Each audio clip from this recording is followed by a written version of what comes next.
बघा विद्यार्थी मित्रांनो, स्नेनिल्स आर्ट ऑफ टीचिंग या चॅनलवरती आपल्या सर्वांचं स्वागत आहे। महाराष्ट्र शासन शिक्षण आयुक्तालय यांच्या माध्यमातून हे परिपत्रक आहे। या परिपत्रकाच्या द्वारे जे डी.एड. बी.एड. विद्यार्थी आहेत त्या डी.एड. बी.एड. विद्यार्थ्यांना जे कंत्राटी भरती काढलेली होती, आपल्याला माहिती आहे 23 तारखेचा सप्टेंबरचा एक जी.आर. होता। या जी.आरच्या संदर्भात नंतर 15 मार्चचा जी.आर, या सर्व जी.आरच्या संदर्भातील जे काही जी.आर होते याच्यावरती एक परिपत्रक शासनाने काढलेलं आहे। या परिपत्रकाच्या माध्यमातून आपल्याला पाहायचं आहे की काय बदल करण्यात आला आहे। शासन म्हणजे परिपत्रक याच्यासाठी काढलं आहे की वेगवेगळ्या ज्या काही सूचना आहेत त्या सूचना या ठिकाणी अपडेट केलेल्या आहेत, ज्या कंत्राटी भरतीच्या संदर्भातील आहे। पहा काय दिलेलं आहे याच्यात। माननीय आयुक्त महानगरपालिका, कार्यकारी अधिकारी, जिल्हा परिषद, शिक्षणाधिकारी आणि मुख्य अधिकारी म्हणजे CO या सर्वांना जिथे जिथे शिक्षण विभाग आहे त्या सर्वांच्या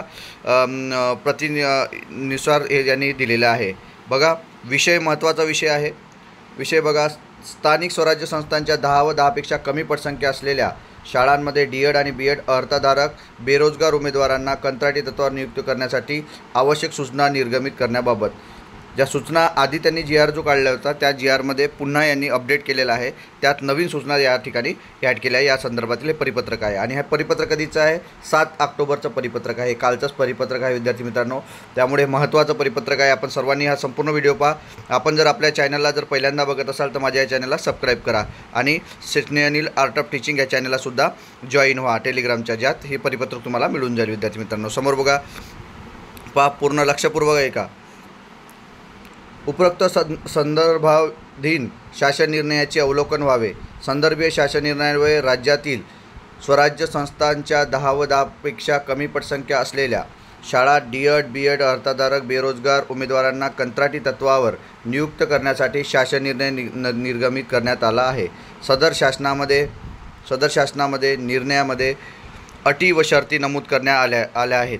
तथापि उमेदवारांची निवड प्रक्रिया करण्यासाठी निवडीचे निकष कोणते विचारात घ्यावे याबाबत क्षेत्रीय कार्यालयाकडून विचारणा होत आहे। महत्त्वाचा विषय आहे हा की तुम्ही जे जी.आर. काढला आहे त्या ठिकाणी ठीक आहेत, परंतु ही निवड प्रक्रिया करण्यासाठी निवडीचे निकष काय आहे? म्हणजे विद्यार्थ्यांना डी.एड. बी.एड. धारक विद्यार्थ्यांना एका गावातून 3 विद्यार्थी असतात, 2 असतात, कोणाला जास्त पडणे असतात, कोणाला कमी असतात, तर यात आपण कसं करण्यात येईल याची विचारणा कायमस्वरूपी विचारले जात आहे वरच्या अधिकाऱ्यांना। त्यामुळे पुन्हा यांनी हे सदर शासन निर्णयातील क्रमांक 11 नुसार सदर प्रक्रियेत आवश्यकतेनुसार आयुक्त शिक्षण यांनी अतिरिक्त सूचना निर्गमित कराव्यात अशी सूचना तरतूद करण्यात आली होती। तर ह्या ज्या सूचना आहेत त्या सूचना कोणत्या आहेत त्या आपण बघू आता की काय सूचना दिल्यात। बघा पहिली सूचना की सदरची नियुक्ती प्रक्रिया सन 2023च्या संच मान्यतेनुसार 10 व 10पेक्षा कमी पटसंख्या असलेल्या शाळांतील दोन पैकी एक नियुक्त कंत्राटी पद्धतीने भरण्यात यावी।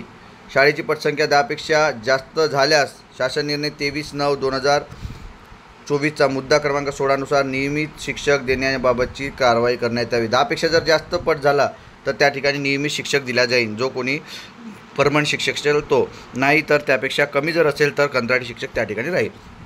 नंतर मुद्दा पहा, 10 व 10पेक्षा कमी पटसंख्या असलेल्या शाळेत 2 शिक्षक कार्यरत असल्यास त्यापैकी एका शिक्षकाचे प्रचलित कार्यपद्धतीचा अवलंब करून समायोजन झाल्यावर प्रत्यक्ष पद रिक्त झाल्यानंतरच शाळेतील दुसरा शिक्षक कंत्राटी पद्धतीने नियुक्ती करावा। जर समायोजन झाले तरच या ठिकाणी दुसरा शिक्षक म्हणजे कंत्राटी शिक्षक त्या ठिकाणी नियुक्त करण्यात येणार आहे।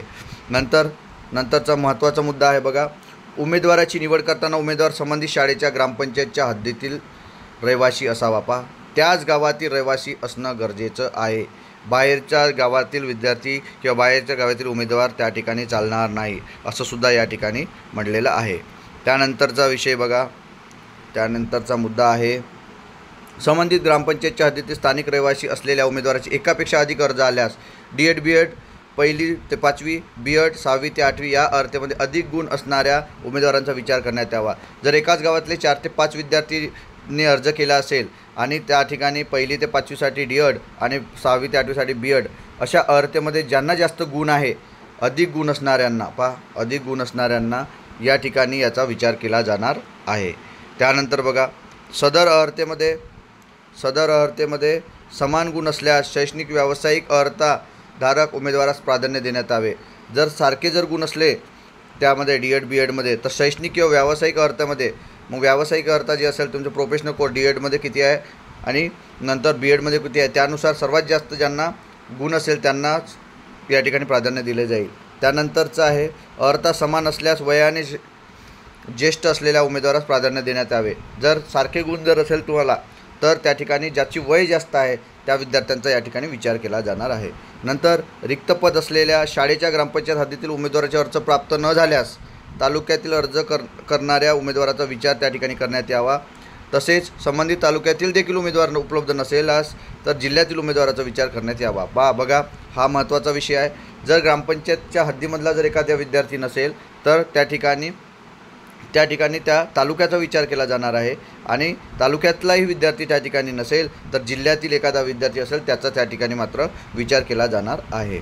नंतर संबंधित ग्रामपंचायत हद्दीतील उमेदवाराचे अर्ज प्राप्त न झाल्यास जर ग्रामपंचायतील म्हणजे त्या गावातील विद्यार्थ्याचे जर एखाद्याचा अर्ज जर प्राप्त नाही झाला तर तालुक्यातील किंवा जिल्ह्यातील एकापेक्षा अधिक अर्ज आल्यास 4 व 6 वर नमूद केलेल्या कार्यपद्धतीचा अवलंब करावा. म्हणजे ज्याला जास्त गुण आहे आणि जास्त गुण असूनही समान गुण असेल तर मग त्यांचा वयाचा विचार केला जाणार आहे. यानुसार हे भरती होणार आहे. नंतर 9 बघा, शासन निर्णयाच्या अधीन राहून बघा, शासन निर्णय 23/9 वर नमूद केल्याप्रमाणे जिल्हा परिषदेच्या वतीने शिक्षणाधिकारी यांच्याशी करारनामा करणे आहे तुम्हाला की 11 महिने किंवा 1 वर्षाचा. नंतर महानगरपालिका असेल तर त्या बाबतीत प्रशासन अधिकारी आणि नगरपालिका असेल तर मुख्याधिकारी यांच्यानुसार तुम्हाला करारनामा करणे आहे. प्राथमिक विभाग, शिक्षणाधिकारी, नगरपालिका आणि मुख्याधिकारी यांच्यानुसार हे तुम्हाला त्यांचा करारनामा करायचा आहे. यानुसार तुमची भरती होणार आहे विद्यार्थी मित्रांनो. त्यानंतर 10वा विषय, ग्रामविकास विभागाच्या शासन निर्णय नमूद केल्यानंतर पेसा क्षेत्रातील शाळांमध्ये तात्पुरत्या स्वरूपात मान्य सर्वोच्च न्यायालयाच्या अधीन राहून स्थानिक अनुसूचित जमातीच्या प्रवर्गातील निवड प्रक्रिया झालेल्या उमेदवारांना मानधन तत्त्वावर नियुक्ती देण्याबाबत निर्देश आहेत. निवड केलेल्या या उमेदवारांना शक्यतो 10पेक्षा अधिक पटसंख्या असलेल्या शाळांमध्ये प्रस्ताव देण्यात यावी. जिथं पेसा क्षेत्र आहे, पेसा क्षेत्राच्या संदर्भात सुप्रीम कोर्टाच्या अधीन राहून ही भरती केली जात आहे. कंत्राटी भरती, विद्यार्थ्यांचं नुकसान होऊ नये याकरिता 10पेक्षा अधिक पट जर संख्या असेल तर त्या ठिकाणी सुद्धा या कंत्राटी विद्यार्थ्यांची निवड करण्यात येईल. निवड केलेल्या उमेदवारांना प्रस्तावना 10 पटसंख्येपेक्षा जास्त अधिक शाळांमध्ये रिक्त पद नसल्यास 10पेक्षा कमी पटसंख्येमध्ये देण्यात यावी. जिथं 10पेक्षा कमी पटसंख्या असेल इथं सुद्धा त्यांना देण्यात येणार आहे. वरील नमूद केलेल्या या निर्णयानुसार 23/9/2024चा विविध शासन निर्णयातील प्रचलित तरतुदी विचारात घेऊन 10 व 10पेक्षा कमी पटसंख्या असलेल्या शाळांमधील 2 शिक्षकांपैकी एका शिक्षकावर डी.एड बी.एड अर्जदारक पात्र इच्छुक उमेदवारांचे आवेदनपत्र मागून तात्पुरती नियुक्ती करण्याबाबत कारवाई. बघा, हा जो निर्णय आहे हा आहे दिलीप जगदाळे, शिक्षण संचालक सहसंचालक प्रशासन अंदाज यांचं हे पत्र आहे. त्यानंतर हा जी.आर सुद्धा या ठिकाणी दिलेला आहे, अटॅच करून दिलेला आहे. हा जी आर आपल्याकडे आहे आणि आपल्या ग्रुपला सुद्धा आहे.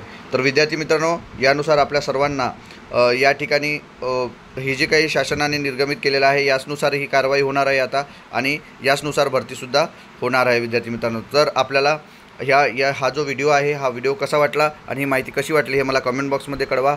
आणि हे जे परिपत्रक आहे आणि इतर जे परिपत्रक आहे डी.एड कंत्राटी भरतीच्या संदर्भातील किंवा इतर जिल्ह्याची जी काही माहिती हे आपल्या जिल्ह्याला उपलब्ध आहे, आपल्या या टेलिग्राम चॅनलला उपलब्ध आहे. तर सर्व विद्यार्थी मित्रांना सांगू इच्छितो की आपण आपल्या चॅनलला सबस्क्राईब केलं नसेल तर सबस्क्राईब करा आणि आपल्या स्नेहनील आर्ट ऑफ टीचिंग या टेलिग्राम चॅनलला सुद्धा जॉईन व्हा. विद्यार्थी मित्रांनो, धन्यवाद.